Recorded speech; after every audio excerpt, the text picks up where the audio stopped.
చచ్చిపోయిన మనుషులు, అదేనండి శవాలు లేచొచ్చి ఎప్పుడైనా ఎవరికైనా ఎట్లాంటి హాని అయినా కలిగించడం మీరు ఎప్పుడైనా విన్నారా లేదా చూసారా? లేదు కదా. కానీ మరెందుకు ఈ దారుణం? ఏంటి ఆ దారుణం అంటారా? ఛత్తీస్గఢ్ రాష్ట్రం అబూజ్మడ్ లో మే 21వ తారీఖున భారీ ఎన్కౌంటర్ జరిగింది. మొత్తం 27 మంది మావోయిస్టులు చనిపోయారు. ఈ మావోయిస్టుల్లో ఆ Maoist supreme commander Nambala Keshavarao కూడా ఉన్నారు. ఈయనతో పాటు మరొక 5 ప్రముఖులు ఉన్నారు. అయితే ఈ 27 మంది మృతదేహాల్లో 21 మంది మృతదేహాల్ని, అంటే ఎవరైతే కింది స్థాయి మావోయిస్టులు ఉంటారో వాళ్ళ మృతదేహాలన్నింటినీ ఆ ప్రభుత్వం ఆయా కుటుంబాలకు అప్పగించింది. మిగతా 6 మృతదేహాల్ని ఆ కుటుంబాలకు అప్పగించకుండా ప్రభుత్వమే అడవిలోనే కొన్ని ఎండిపోయిన కట్టెల మధ్య ఆ మృతదేహాల నుంచి కిరోసిన్ పోసి నిప్పంటించేసింది. కథం మామ అనిపించేసింది. ఈ 6 మృతదేహాల్ని కుటుంబ సభ్యులకు ఇవ్వడానికి పోలీసులు నిరాకరించారు. ఎందుకు అంటే ఈ 6 మృతదేహాల్ని తీసుకోవడానికి ఎవరు ముందుకు రాలేదు, వాళ్ళ కుటుంబ సభ్యులు గానీ బంధువులు గానీ ముందుకు రాలేదు అని అఫీషియల్ గా రికార్డుల్లో నమోదైనట్లు మాత్రం తెలుస్తుంది. కానీ వాస్తవానికి జరిగింది ఏంటంటే ఈ 6 కుటుంబ సభ్యులు ఒక 3 కుటుంబ సభ్యులు వెళ్ళి రిక్వెస్ట్ చేసిర్రు, మృతదేహాలు ఇవ్వండి,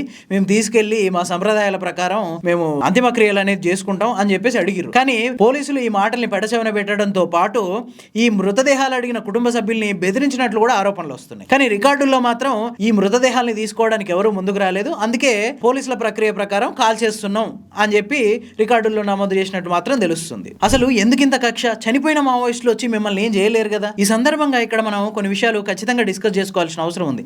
అదేంటంటే ఇప్పుడు ఈ దేశాన్ని పరిపాలించే పార్టీ ఏదైతే ఉందో అది సనాతన ధర్మానికి నేనే పరిరక్షకుడిని అని చెప్పుకుంటుంది. అంతేకాదు పొద్దున్న లేస్తే రామాయణం, మహాభారతం అందులోని క్యారెక్టర్లని ఆదర్శ పురుషులుగా కీర్తిస్తూ ఉంటుంది. మరి ఒకసారి ఆదర్శ పురుషులు ఏం చేశారో ఒకసారి చూద్దాం. రామాయణం మనందరికీ తెలిసిందే. హిందువులందరూ దీన్ని ఎంతో పవిత్రంగా భావిస్తారు. ఇట్లాంటి రామాయణంలో రామరావణ యుద్ధం ముగిసిన తర్వాత రాముడు ఎంతో గౌరవంగా ఆ రావణుడి భౌతిక కాయాన్ని రావణుడి తమ్ముడు సుగ్రీవుడికి అప్పచెప్పి అంతిమ కార్యక్రమాలు చాలా సగౌరవంగా చేయమని చెప్పి ఆదేశించి అక్కడి నుంచి వచ్చేస్తాడు. ఎందుకంటే రావణుడికి అప్పుడు ఈ యుద్ధంలో రావణుడి పిల్లలు, రావణుడి బంధువులు అందరూ చచ్చిపోయారు, మిగిలింది సుగ్రీవుడు ఒక్కడే. ఆ సుగ్రీవుడికి రావణుడి మృతదేహాన్ని రాముడే స్వయంగా అప్పచెప్పి సగౌరవంగా అంత్యక్రియలు జరిపించండి అని చెప్తాడు. అట్లనే మహాభారతంలో శ్రీకృష్ణుడు కూడా అర్జునుడు భీముడితో కలిసి జరాసంధుడు అనే ఒక రాజును చంపుతాడు. ఎందుకంటే ఈ జరాసంధుడు అనే వ్యక్తి ఒక 100 మంది రాజుల్ని బంధించి వాళ్ళందరినీ బలివ్వాలని చూస్తుంటాడు అనమాట. సో ఇది మంచి పని కాదు కాబట్టి భీముడు అర్జునుడి సాయంతో అతన్ని చంపేస్తాడు. యాక్చువల్ గా భీముడు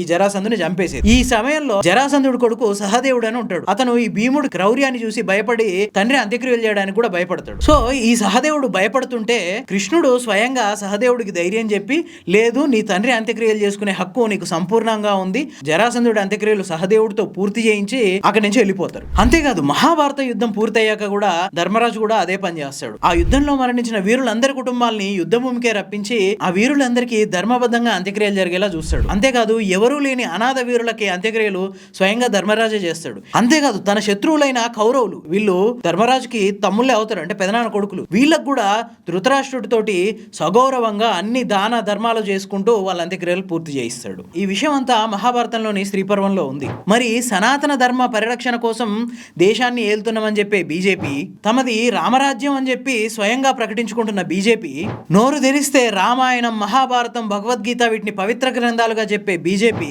రాముడిని కృష్ణుడిని ఆదర్శ పురుషులుగా కీర్తించే బీజేపీ, భగవద్గీతను జాతీయ గ్రంథంగా ప్రకటించడానికి సిద్ధంగా ఉన్న బీజేపీ మరి ఈ మావోయిస్టుల మృతదేహాల పట్ల ఎందుకింత కఠినంగా వ్యవహరించింది? అంత్యక్రియలు చేసుకుంటాం, మా వాళ్ళ మృతదేహాలు మాకు ఇవ్వండి అని చెప్పి కుటుంబ సభ్యులు అభ్యర్థించినా కూడా పట్టించుకోకుండా వాళ్ళకి ఆ మృతదేహాలని అప్పగించకుండా ఈ పోలీసులే కాల్ చేయడం ఏ ధర్మంలో ఉంది? మనం ఎంతో పవిత్రంగా భావించే రామాయణం, మహాభారతం ఇట్లాంటి గ్రంథాల్లో ఎక్కడా కూడా శత్రువుని అంత్యక్రియల్లో కూడా అవమానించమని చెప్పలేదు కదా. పోనీ రాజ్యాంగంలో ఏమన్నా ఉందా ఇట్లాంటిది? శత్రువు మరణించిన తర్వాత కూడా అతని మృతదేహానికి కూడా అవమానం చేయాలని లేదు కదా. మరి ఏ ధర్మం ప్రకారం, ఏ నియమం ప్రకారం ఈ మావోయిస్టు అగ్రనేత నంబాల కేశవరావుతో పాటు మిగతా 6 మృతదేహాల్ని దారుణంగా ఎండుకట్టెల్లో పెట్టి కిరోసిన్ పోసి కాల్ చేసింది? ఇదేనా ధర్మ పరిరక్షణ అంటే? ఏమో మరి సనాతన ధర్మ పరిరక్షకులే ఈ విషయానికి సమాధానం చెప్పాలి.